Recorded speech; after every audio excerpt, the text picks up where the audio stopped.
నమస్తే అండి. ఇప్పుడు మీరు చూస్తున్నది బీబీ కా మక్బారా, మినీ తాజ్మహల్.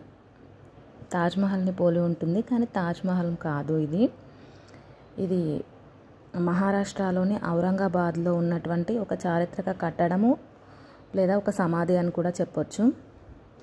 దీనిని 1660లో మొఘల్ చక్రవర్తి ఔరంగజేబ్ కుమారుడు ఆజం షా నిర్మించాడు.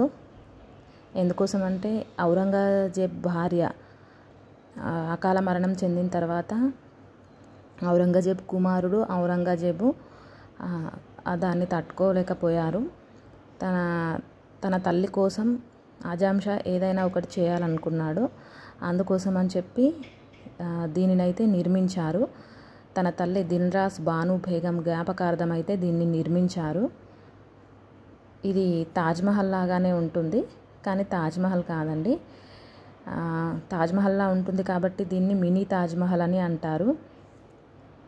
అప్పటి కాలంలోనే దీని ఖర్చు 6 నుంచి 7 లక్షల వరకు అయిందంట.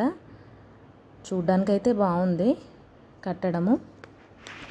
దీన్ని నిర్మించింది ఎవరు అంటే తాజ్మహల్ వాస్తు శిల్పి అయిన అహ్మద్ లహేరీ కుమారుడైనటువంటి అతావుల్లాచే ఇది నిర్మించబడింది.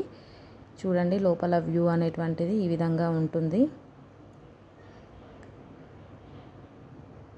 ఇక్కడ దీన్ని మినీ తాజ్మహల్ అని పిలుస్తారు. ఇది మన మహారాష్ట్రలోని ఔరంగాబాద్లో ఉంది. ఔరంగాబాద్ అంటేనే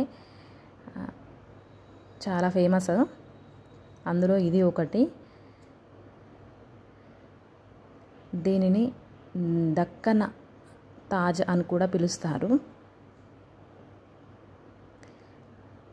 మనం ఔరంగాబాద్ టూర్లో దీన్ని విజిట్ చేయొచ్చు.